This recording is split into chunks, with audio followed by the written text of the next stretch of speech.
सिवान बिहार का वो नाम जिसे सुनकर आज भी पुराने लोग चुप हो जाते हैं। 90 का दशक, जंगल राज और अब 2025 में वो पुराना खौफ फिर लौट आया है। बस सिर्फ 3 दिन पहले सिवान में नया एमएलए शपथ लिया, नाम मोहम्मद उसामा, और ठीक उसी के बाद जंगल राज की स्क्रिप्ट फिर से लिखी जाने लगी। सिवान जिले का रघुनाथपुर थाना क्षेत्र, ताड़ी बाजार, सुबह करीब 11:45। दुकान के अंदर भी 3 राउंड और बाहर 3 राउंड फायरिंग। दिन दहाड़े अपराधियों ने गोली चलाते हुए फिल्मी स्टाइल में करोड़ों की डकैती को अंजाम दिया। लूट की वारदात की पूरी घटना कैमरे में कैद हो गई। इस वारदात ने बिहार में एक बार फिर जंगल राज की यादों को ताजा कर दिया। लोगों में दहशत का माहौल है। बिहार के गृह मंत्री सम्राट चौधरी जहां अपराधियों पर नकेल कसने को लेकर दावा कर रहे हैं, ऐसे में नए नवेले गृह मंत्री के सामने अब बड़ी चुनौती है। नमस्कार, स्वागत है आप सभी का। मैं हूं सत्येंद्र शर्मा।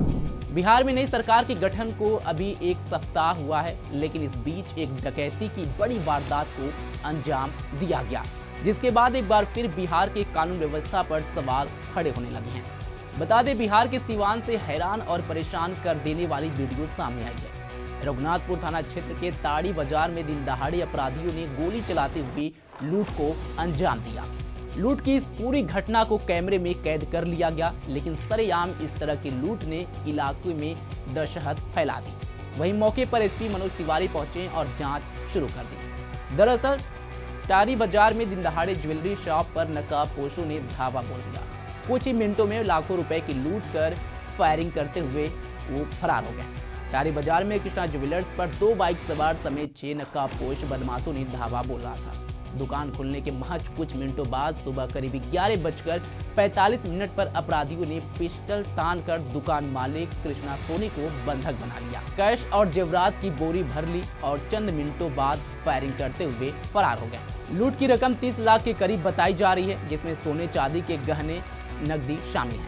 इस घटना का पूरा वीडियो सोशल मीडिया पर वायरल हो चुका है, जिसमें बदमाशों का फिल्मी अंदाज साफ देखा जा सकता है।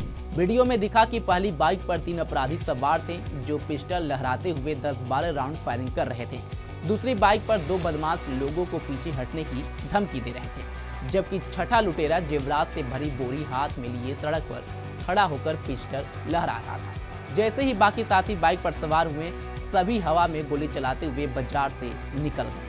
बताया जा रहा है कि दुकान के अंदर भी 3 राउंड और बाहर 3 राउंड फायरिंग की गई, जिससे इलाके में दहशत फैल गई। सीसीटीवी फुटेज से साफ है कि अपराधी पूरी तरह प्लानिंग के साथ आए थे। चेहरे ढके हुए, हथियार लैस और भागने का रास्ता पहले से ही तय था।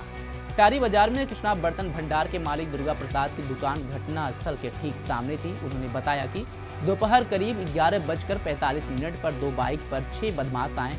उनका चेहरा पूरी तरह ढका था। वे दुकान में घुसे, लूट शुरू की और 11:50 तक सब खत्म भी हो गया।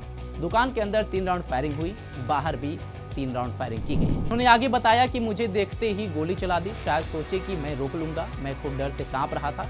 वे एक दूसरे से कुछ बातें कर रहे थे, लेकिन शोर में कुछ सुनाई नहीं दिया। लाखों की लूट हुई होगी, सटीक आंकड़ा तो दुकान मालिक ही बता पाएंगे।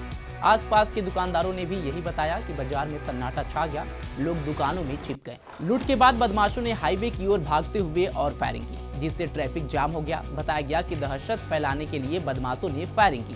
सिवान के पुलिस अधीक्षक मनोज तिवारी ने बताया कि इस घटना में शामिल एक बदमाश को गिरफ्तार कर लिया गया है तथा घटना को अंजाम देने वाले गिरोह की पहचान कर ली गई है।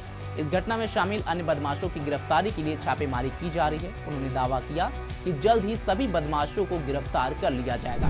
वहीं सिवान में हुई दिन दहाड़े इस लूटपाट मामले में बिहार के उप मुख्यमंत्री एवं गृह मंत्री सम्राट चौधरी ने कहा कि पुलिस कार्रवाई कर रही है, गिरफ्तारियां भी हुई हैं। ऐसे में देखना होगा कि बिहार की कानून व्यवस्था पर अगला कदम क्या होगा, और नए नवेले गृह मंत्री बने सम्राट चौधरी के लिए किसी बड़ी मुसीबत से कम नहीं है। तो क्या बिहार में एक बार फिर जंगल राज लौट रहा है, या फिर सम्राट चौधरी इस पर लगाम लगाने में कामयाब हो गए? कमेंट बॉक्स में हमें जरूर बताएं।